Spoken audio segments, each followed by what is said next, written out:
Fhloinn Roibh, a cháirde. You're all very welcome to this talk on the history and the traditions to do with straw masks in Ireland.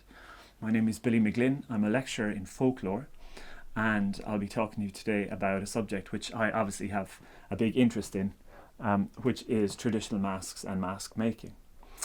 So I'll just show you here. This is the typical kind of straw costume that you see associated with Irish festival days and with particular high points of the year.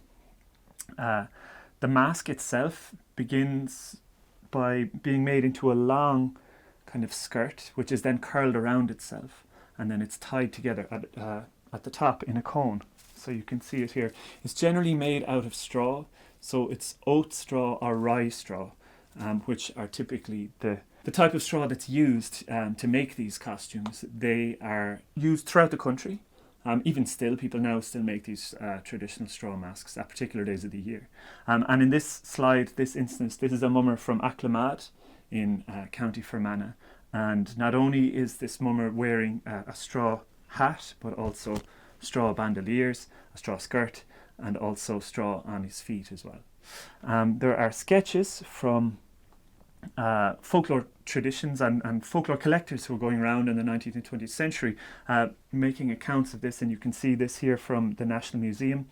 This has a straw hat, straw skirt, also a cloth face covering, and disguise and covering the face is a very important part of why these masks and these costumes were worn. I'll show you here a short video from the Ulster Folk and Transport Museum about the construction of these masks. Handmade costumes of straw were traditionally worn, especially in the west of Ulster, by groups of young men either to join in wedding celebrations or to perform the Christmas rhyme, which was also known as the mumming or mummers play. Master craftsman Bob Johnson here demonstrates how to make the components of the costume in his workshop at the Ulster Folk and Transport Museum. It includes a mask, a chest covering, an apron or skirt, and leggings. Dressed in costumes like this, a group of straw boys might arrive uninvited at a wedding party. The leader would expect to dance with the bride, while the others usually danced with young, unmarried women at the party. These parties generally took place in the family home of the bride, although more recently straw boys have made an appearance at wedding receptions, hotels, and other venues. The straw boys were generally treated with hospitality, after which they would remove the straw costumes and burn these on a bonfire in the yard outside the dwelling. The wedding guests would join them in a dance around the fire. This was considered to bring good luck to the couple. The unmasked and now recognisable young men symbolised the restoration of social relationships after these had been transformed by the event of the wedding. If the straw boys did not consider they had been well treated, they threw their costumes into high trees, leaving them to rot. This did not bode well for the newlyweds. Costumes like this were also worn by the Christmas rhymers or mummers. These too were groups of young men, and it was very important that they were disguised and anonymous. They performed a play at Christmas time, going from house to house in the dark nights of midwinter. The play was composed of rhymes recited by the different characters, and usually began, "Room, room, brave gallant boys, give us room to rhyme. We come to show activity upon a Christmas time." While this was being recited, space for the group would be cleared in the kitchen. Two bragging champions fought with each other until one was killed. He was then revived by a nonsense-talking doctor. After this, a devil character recited his rhyme and usually collected money from the household. The money was pooled and spent on a community party, which often took place after Christmas. Some people understood the play as a means of purifying the souls of the audience before Christmas. The height of the mask could be adapted to make all the members of the troupe appear to be the same height, increasing the sense of anonymity. While the mask provided a very effective disguise, it was easy to see out between the strands of straw. The leader of the troupe often wore a mask distinguished from the others by a more elaborate crown. In the past, only men would have performed in a mumming troupe, although nowadays women are more involved when the play is performed. Straw masks of this sort are also worn by other rhymers, while sometimes mummers disguise themselves in different ways, for example by blackening their faces or making masks of a variety of materials. Other rhyming traditions included the Wren Boys, who were more usually found in the west than in the north of Ireland. They were associated with St. Stephen's Day, 26th of December, when sometimes wearing straw masks they paraded a wren, reciting a rhyme reflecting the tradition that the small bird had revealed the saint's hiding place to the Roman soldiers who martyred him. Straw hats such as the Mummers' Mask were worn by biddy boys who were associated with St. Bridget's Eve, heralding the spring. On Rathlin Island at New Year's Eve, the Colin rhymers performed, following a leader who was dressed not in a straw costume, but in animal skin. So now that we know what it is, I'm going to tell you a little bit about when and why people did it. So we see most often these straw costumes being used at seasonal celebrations. Halloween, of course, the big one coming up. On normal Halloween years, people would be going around house to house, collecting, trick-or-treating, all of that kind of thing. And we know that traditionally this was done not only by children but also by young men and adults as well in different parts of the country. So people would wear straw masks at Halloween. They would also wear them around the 1st of May, May Day, with Bealtaine. We also see them being worn on St. Bridget's Day, the 1st of February, which has its origins in the old festival of Imbolc. Other days of the year, Christian festivals would include St. Stephen's Day, known in many parts of the country as the Wren's Day for the tradition of hunting the wren, and also on Christmas, around New Year, on Shrove Tuesday. These are all times, important festival days that people would wear these straw costumes. Particularly on Christmas, and especially in the northern half of the country, they would be worn by mummers. Now, mummers and mumming is a type of folk drama that was practiced, and it still is today practiced in the northern half of the country, and also actually in the southeast in Wexford. And there are characters within the mummers play, casts of different characters, which I'll talk about in a few minutes. Also, there are social occasions at which we find the wearing of straw costumes. Weddings, people would wear them as part of wedding traditions in a custom known as straw boys, and also at wakes. And we know that historically people have worn these disguises, these straw disguises, as part of the white boy movement as well. So perhaps they were covering up their movements and committing political intrigue, and the need for disguise is obvious in that kind of context. The origins of wearing straw as masks and as costumes and design is lost to the mists of time. We don't really know when people began doing it. Perhaps they wore costumes made of straw when straw was first introduced at the beginning of the Neolithic period, about 6,000 years ago. But truth be told, we'll never know when exactly people started wearing it. It may be much more recent than that. It's impossible to figure out. The earliest reference for this kind of thing that we have comes from a 16th century account, which is a series of annals. Now, the original annalistic entry supposedly refers to the year 1172 in Dublin, where there was a Christmas celebration, and it mentions the sport and the mirth and the continual music, the masking, the mumming and the strange shows.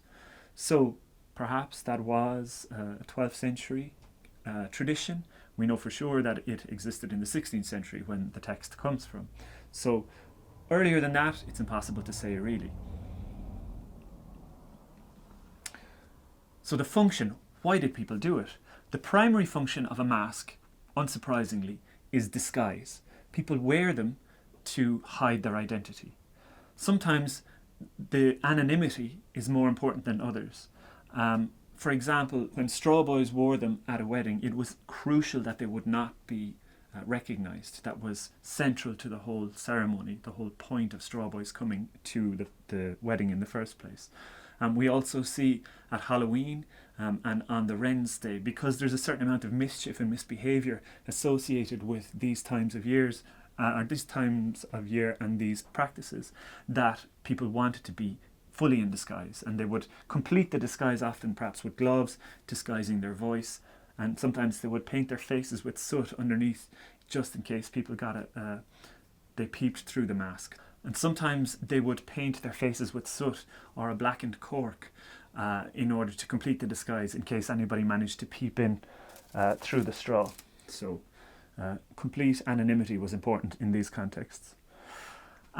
We see the four ancient festivals of Ireland, the Gaelic festivals of Ireland, These date back, it seems, to the Iron Age, the late Iron Age at least, perhaps before 400 AD, we think anyway. They seem to be based on agricultural changes in the year, turning points in the year of a pastoral people. We see in medieval texts they talk about the two divisions in the year, summer from Bealtaine, which is the 1st of May, and winter from Samhain to Bealtaine. So Samhain, which is almost upon us, is the turning point from the light half of the year to the dark half of the year. Then there's two other turning points. There was Imbolc or Oimeluk, and we also have Lunasa, the beginning of autumn. Now, I'm not particularly aware of straw costumes and masks being worn at Lunasa. Perhaps they were, but they were worn at the other three as well. So these may be an early context for which they were worn. Associated with these festivals in various different forms, and also with some of the Christian festivals, is the idea of luck perambulation, where people would go around wearing masks, and they would go from house to house in strange costumes, and they would perform music, they would perform rhymes, they would do a dance, that kind of thing. And the notion, it seems, or the notion that they promoted, was that they would bring luck to the householders. And they were very often well received. They were rewarded with food, with drink, with money, and with eggs. And this kind of thing has given rise to the modern manifestation of it, which is trick-or-treating. But it's found outside of the context of Ihaona or Halloween. It's found on lots of other days as well. If you look back in the folk records, and even now still, we see that the idea of the house visit is something that's commonly associated with these masks. On Halloween, on Ihaona, a lot of folklore accounts from the mid-20th century, they say that one should dress up as a protection from ghosts, from pukas, from spirits that are out wandering on the night of Halloween. So people would disguise themselves. They would wear gloves and disguise their shoes so that they wouldn't be recognised. Sometimes you see people dressing up in clothing to do with the opposite gender, so you would have cross-dressing. You would have people dressing in animal skins as well, and sometimes they had masks made of animal skins as well. This disguise may have been, as I said, to allow people to commit mischievous acts. People were up to no good on that night. And we all know from modern manifestations of Halloween with eggs and bangers and bonfires and all of that, that this tradition of mischief is still very much associated with Halloween. Important days like this allow people to act outside of the normal rules of society. Kids were allowed to break the rules and young people were allowed to break the rules, and they took full advantage of that. There's some nice accounts from the National Folklore Collection. Here is one from County Dublin from 1938. It says, "On Halloween night, the boys dress up like old men. Some of them dress up like old hags. They put on long trousers, women's hats, and soot on their faces, and more of them have false faces," which they mean masks, of course. And in County Waterford, on Umblish night, which I think means mischief night, they put on old clothes and put on a mask on their faces so as they would not be known. Then they come to a house and they play a mouth organ, dance and sing outside the door, or sometimes in the kitchen. When they finish playing, the people of the house give them money and they go away without doing any harm. And here is a nice image from Dublin from 1938 of the kinds of masks and disguises that young people were wearing when they were going around on their good luck perambulation. This account from the mid-19th century from Ballycotton in County Cork talks about these straw boys going around house to house, and it said they were accompanied by sundry youths sounding lustily on cows' horns. At the head of the procession was a figure enveloped in a white robe or sheet, having, as it were, the head of a mare. This personage was called the Lord Vaughan, the White Mare. He was a sort of president or master of ceremonies. A long string of verses was recited at each house.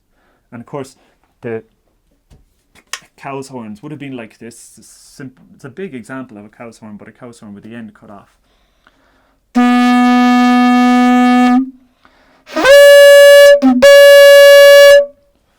And I think the idea was probably to make noise, to make a racket, to add to the kind of disorder and madness of the night as well. So that's something that we see. This Lord Vaughan, which accompanied the straw boys on Halloween down in Cork, it looks like this. It's essentially a hobby horse. It's a frame with a sheet hanging over it, and a wooden head. And some people have speculated that perhaps the wooden head may originally have been a horse's skull, because we see in Wales a similar tradition, the Mari Lloyd, which I think translates from Welsh as a white mare as well. So a very similar tradition there. That's what we see, and quite spooky. Here's some other examples from the National Museum. We have masks made of fabric with horsehair and things like that stitched onto them, and one particularly gruesome, vaguely serial killer looking mask made out of pig skin as well. So we can see it wasn't just straw that they had. There was lots of different materials that they made their masks from. So that's what we find on Halloween and Bealtaine. There are accounts of processions, of dances and masking on this day in several parts of the country. It's most commonly associated with the eastern part of the country and with traditions to do with the maypole. But we also see the lighting of bonfires, the erecting of maypoles, dances and the wearing of masks, and some very colourful descriptions of what happened.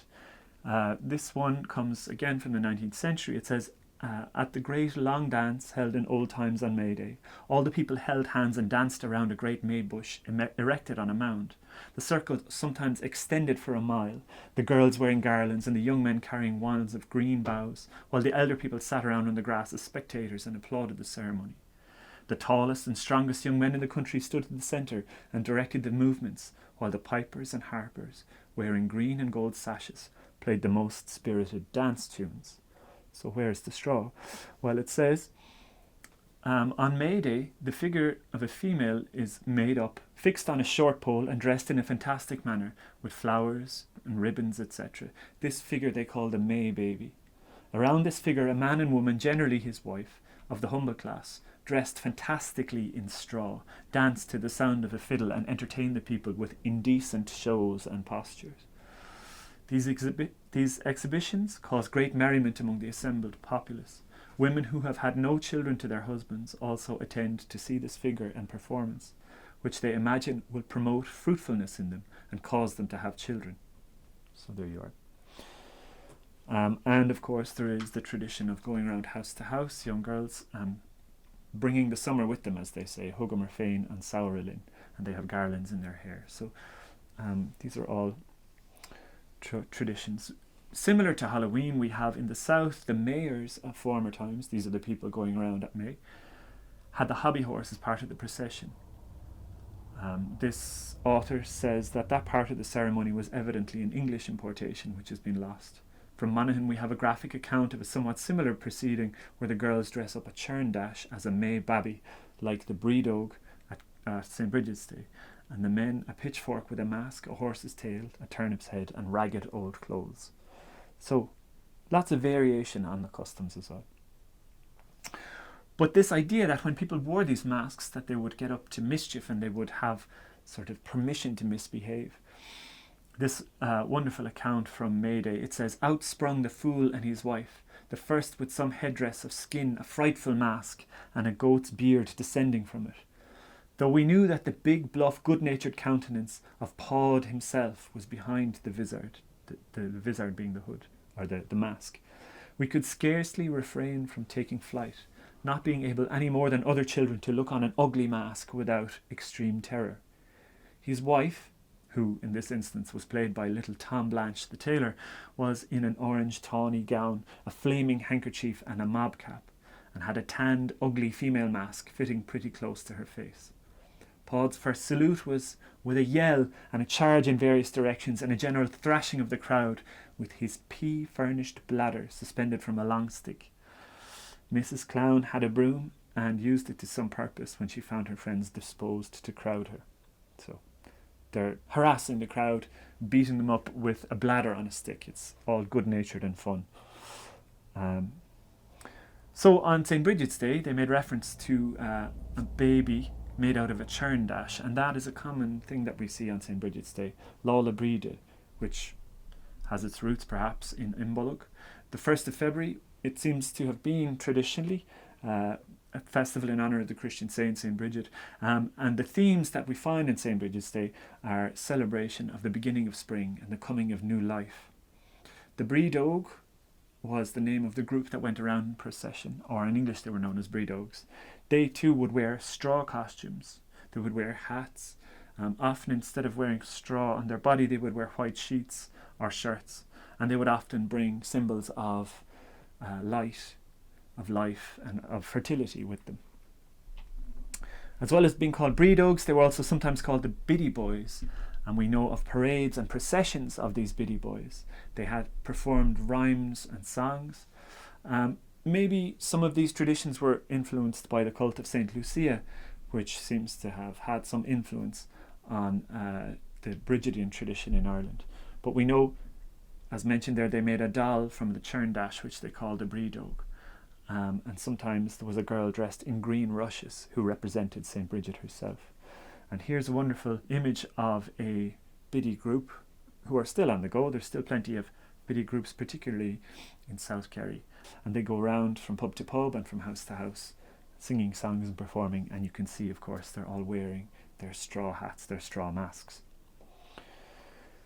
So here's an old account. A number of young men disguised themselves and dressed up a figure which they called the Breda.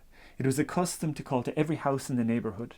On entering the house, they demanded money for Breda, and they generally danced with a few minutes with the girls of the house. In a house in which the owner took the whole thing as a joke, they departed quietly, but when they were taken roughly, they generally took all the bread that they could find in the house away with them. So it was important to welcome them, or they would just steal from you.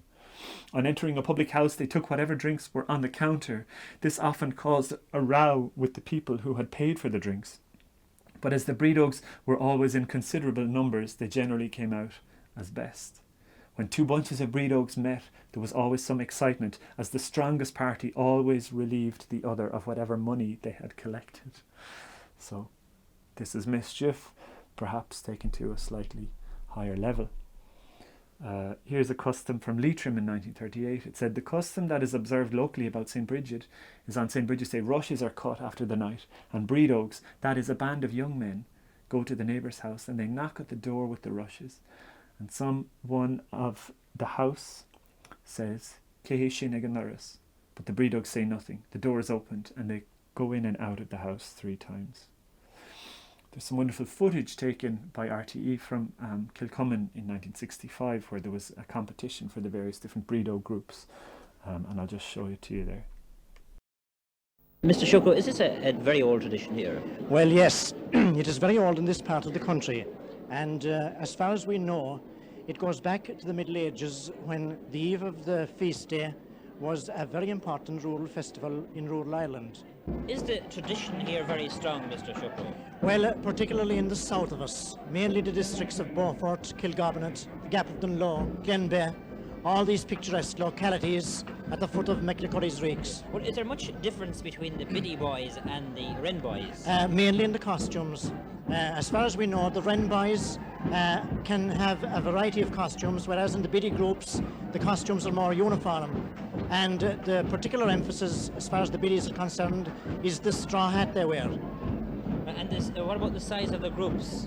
The size of the groups vary, anything from half a dozen to maybe 20 or 30. I noticed that some of the members in the groups are carrying dolls. Yes, the doll is perhaps could best describe the biddy, and the doll is a very important part of the group and is an important feature also by the judges when they are determining the best competitors. And I noticed there are crosses too. Yes, the St. Bridget's cross probably originated with the advent of Telefiseren. The Telefiseren symbol, of course, was the St. Bridget's cross, and I'm sure that gave an inspiration to the biddy groups to introduce it also into their groups. I see the judges have commenced their job of finding out who has the best biddy. Mr. Shukri, I noticed the one on the left has a very colourful headgear. Yes, that is a very spectacular departure from the usual type of headgear. Multicoloured flowers, artificial flowers, and the biddy is most artistically dressed with veil and St. Bridget's cross of rushes. The biddy also carries the staff of St. Bridget, adding to his general spectacular appearance. Now the next biddy is an unusual design also. This biddy is beautifully robed with veil and a gilt cross, which was made by a very old man in the locality from which this biddy came. The traditional headdress is beautifully ornamented also with multicoloured artificial flowers and feathers. And next again, the biddy on this side is also very beautifully attired and carries the traditional straw St. Bridget's cross. This biddy, I notice, has natural hair, and this hair, we understand from the individual concerned, was cut from his great-grandmother's hair about a century and a half ago. We have another very spectacularly robed biddy, this time again with veil and carrying the traditional St. Bridget's cross of rushes. Now, this biddy's gown, by the way, was worn by that biddy's great-grandmother when she was brought to the church to be baptized about the early years of the last century. And the tradition has been handed down to use this christening gown for the annual biddy event.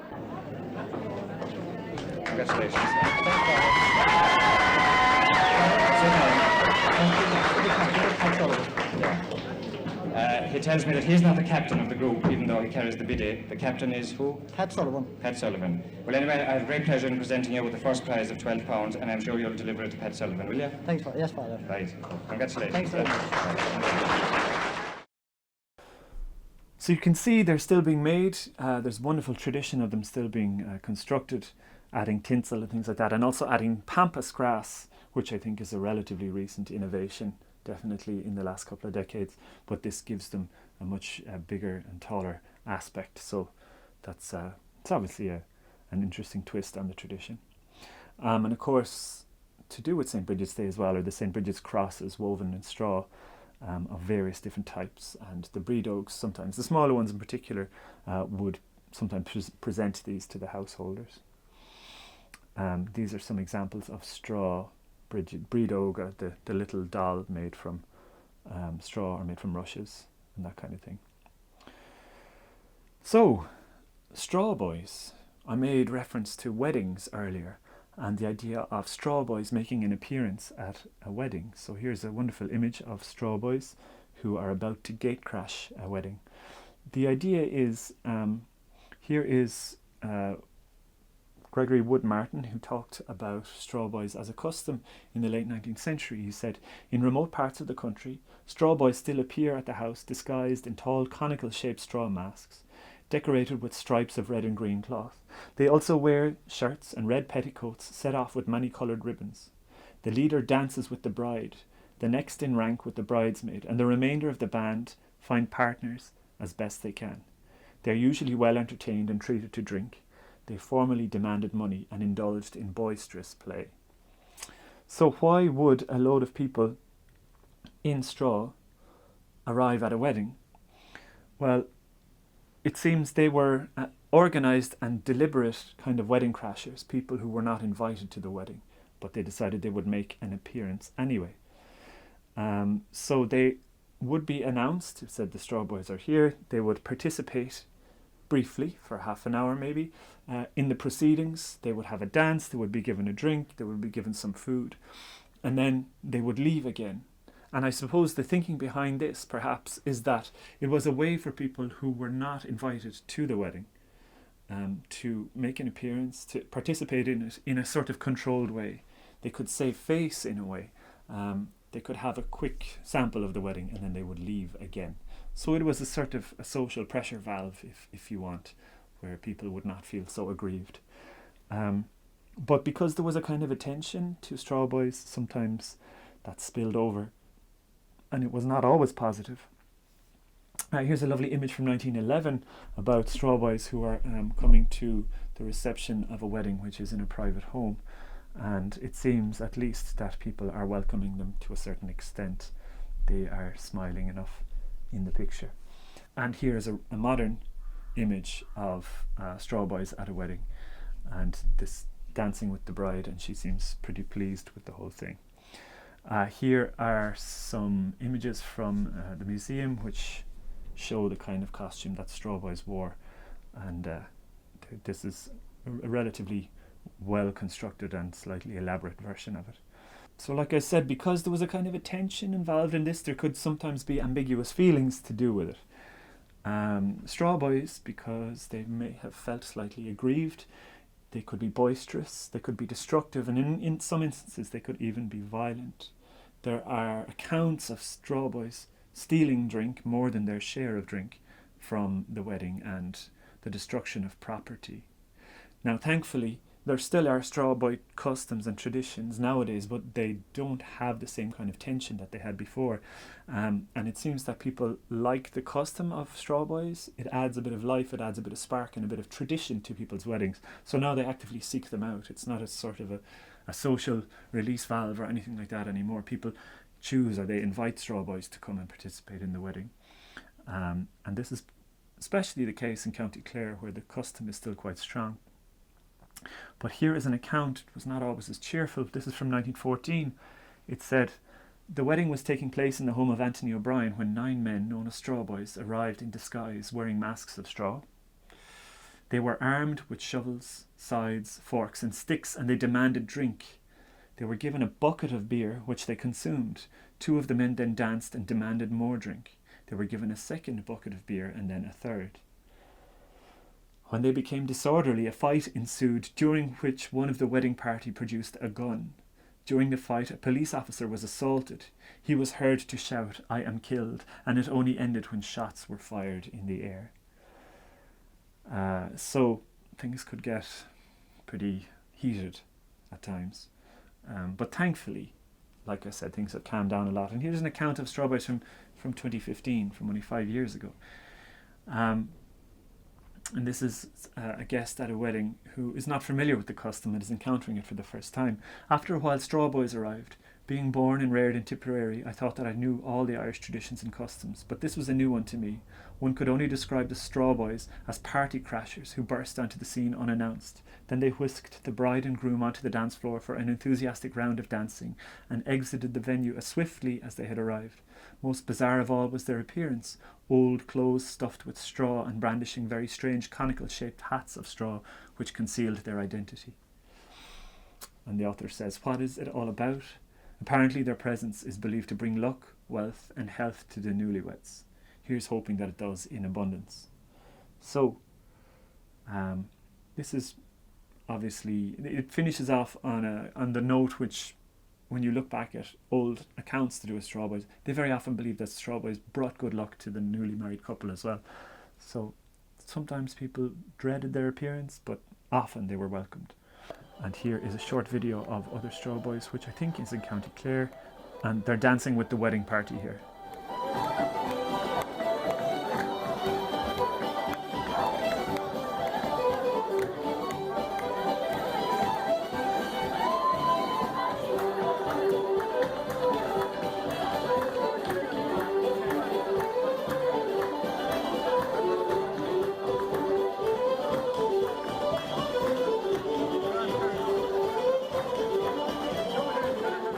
And nowadays as well, you'll often find people will pay straw boys to appear as a kind of a, the way you'd pay a band to play at the wedding. So it says they're familiar enough, in fact, that some wedding planners offer straw boys as a feature you can choose along with champagne and chocolate cake from the standard event menu. For about €250, you can apparently have a group of 4 to 5 of these fellows enter the dinner room, accompanied by a fiddle, dance around the tables for a few minutes, and then lift the bride from her chair and carry her out to the dance floor to begin a ceilidh. So, a thoroughly modern manifestation of the straw boy customs. So, moving on, we have mummers. Mummers are similar to straw boys, but different in lots of ways. At the heart of the tradition of mumming is folk drama. Essentially what mummers are actors engaging in a folk play. They wear masks, often traditionally of straw, but the masks can be quite diverse as well. They wear costumes, sometimes quite simple, raggedy kind of costumes, sometimes more elaborate, and they recite rhymes. They recite their lines in rhyme. There's a basic script with stock characters, but the The general arc of the play is that there is a conflict of some kind, there's a fight, one of them dies, a quack doctor arrives, he goes through a humorous and elaborate fanciful healing, rhymes and medicine and that kind of thing, and he revives the dead figure and they all dance, and that's the end of the play. We think that mumming in Ireland as a play may have originated in English or Scottish culture, and we see that typically it is performed around Christmas and into the new year. That's generally when it's found.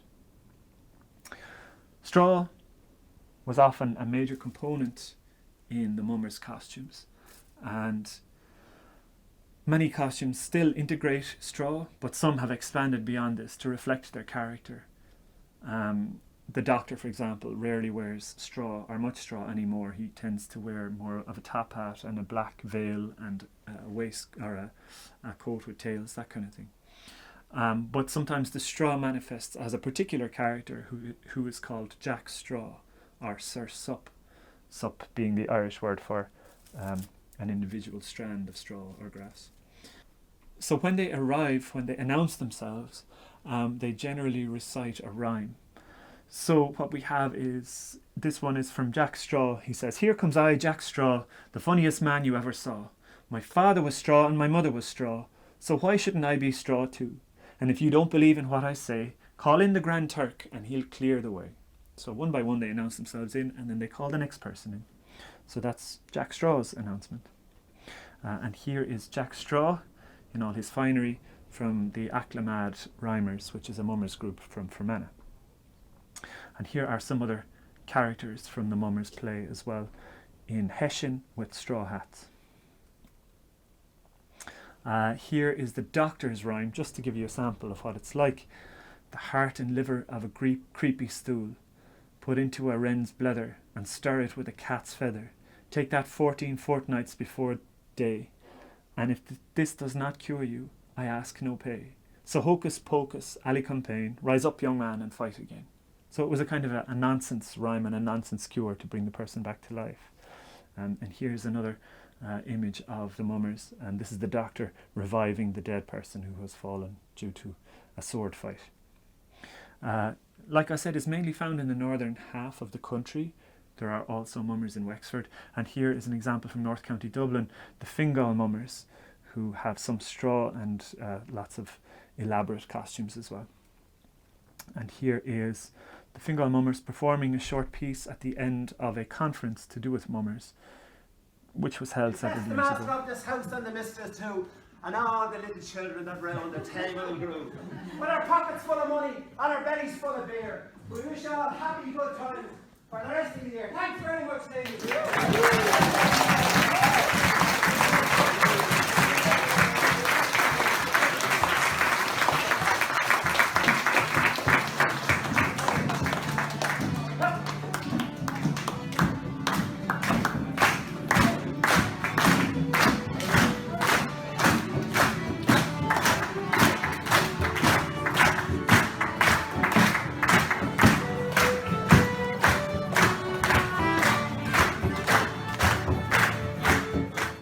So another context in which we find straw costumes is at wakes.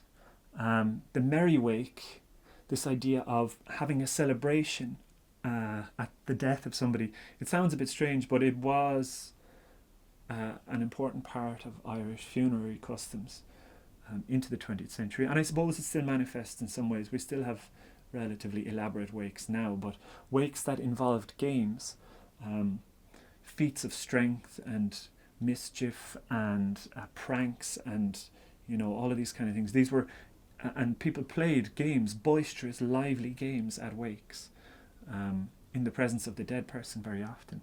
It was in essence a celebration of life in the face of death, and it was a way for the community to rally around the family, the grieving family, and to stand up in defiance of death.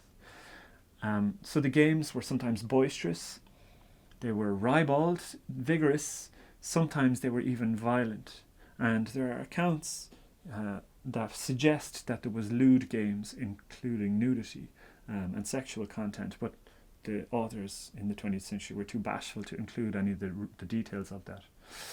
But we see straw costumes being worn at wakes and in wake games as well. In games and in minor dramas, they would have been thematically related to the mummers' plays, but they would be found at wakes as well. Here is From Irish Wake Amusements by Sean O'Sullivan. He is referring to a text from 1794 which made mention of a game called Sir Sup, or the Knight of Straw, in which it is probable that the players, or one of them at least, wore a suit of straw. John O'Donovan, in his notes to Thomas Dinley's account of his tour in Ireland in 1681, described how a player taking the part of the priest in a wake game in County Kilkenny was seen by O'Donovan to be wearing a straw suit. And Anthony Raftery of Misha Raftera and Fhloinn, he talks about, in a poem, he said how a storm had swept the roof off a house, and he says of the owner that he resembled Sir Suppine dressed up in a wake house. There was also a wake game called Dahi and Nuala, which involved the two players wearing costumes of straw as well. So here's an image of the merry wake.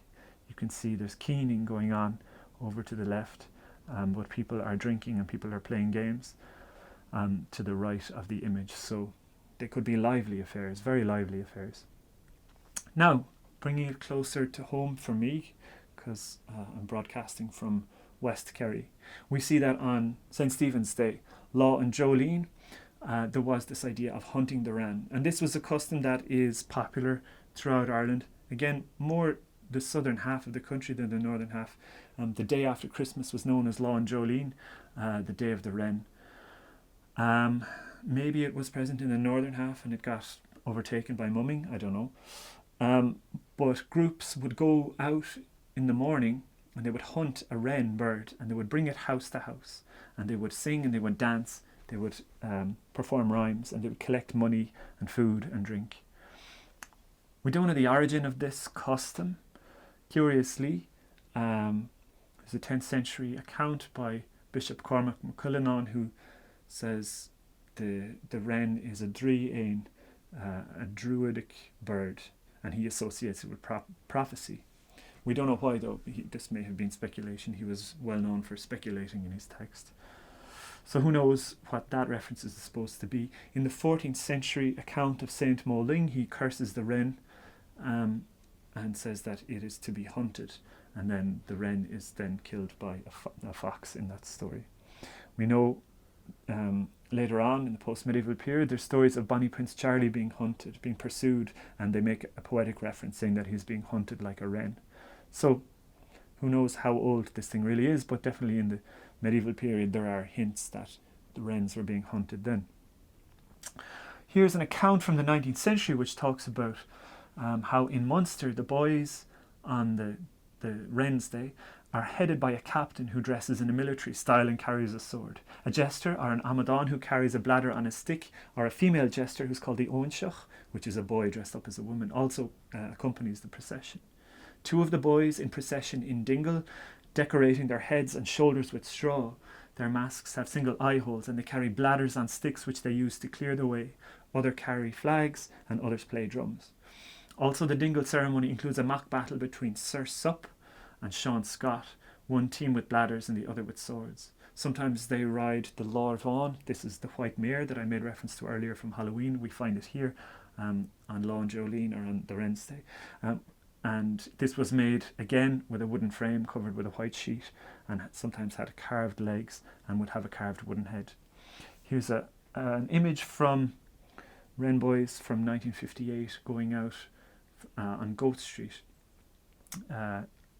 And you can see some of them are wearing masks there.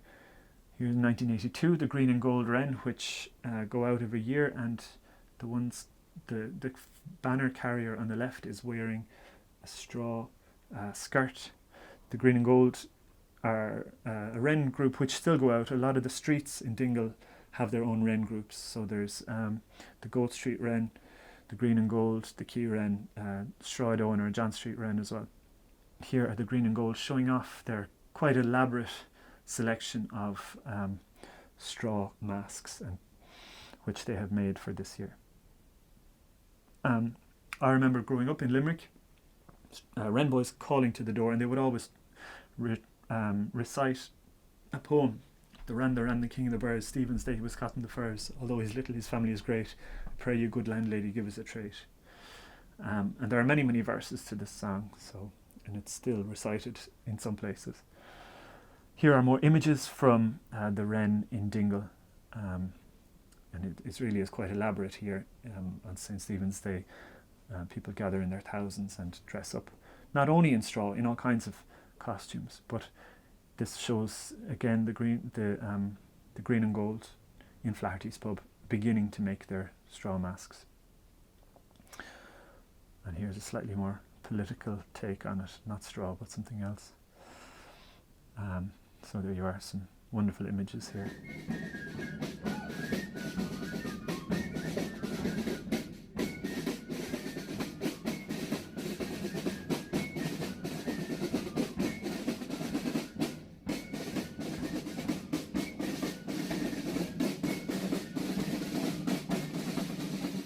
To finish up, we'll just look at some new directions in which people are taking this customs, these straw mask traditions.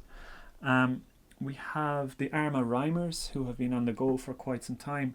They have a number of different innovations. They very often use masks which are made of woven wicker masks, using basket weaving techniques.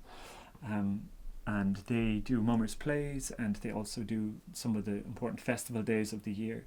So that's sort of a new innovation that they have.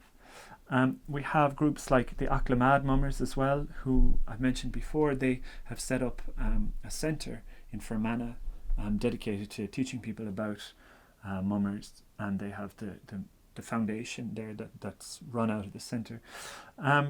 Aklamad perform around Christmas time, but we also see them doing things going to high points at the festival days, perhaps things that may not have been traditionally done in their area in recent times, and they're sort of reviving different traditions and integrating new motifs and ideas. They're also very dedicated to making very accomplished versions of the traditional straw costumes as well. So they carry flaming torches, which I'm not sure are old or not, but they certainly are very visually impressive, and they're very good representation of how mumming is being advanced and has been taken in new directions nowadays as well. But there's a hybrid tradition as well, the Straw Boy drummers, who are based in Sligo. They draw on straw boy imagery and costume, but they also combine it with Latin American drum music, and they wear straw hats and then they wear white outfits. So they're essentially a mixture of samba music and traditional Irish customs.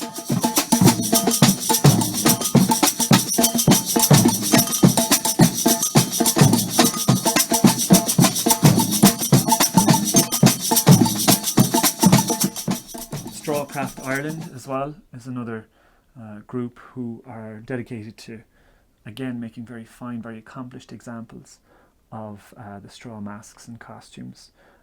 It's primarily driven by Paul Carville from Lurgan in County Armagh, and he makes a range of straw items, harvest knots, bee skips, and woven sugan chairs, things like that.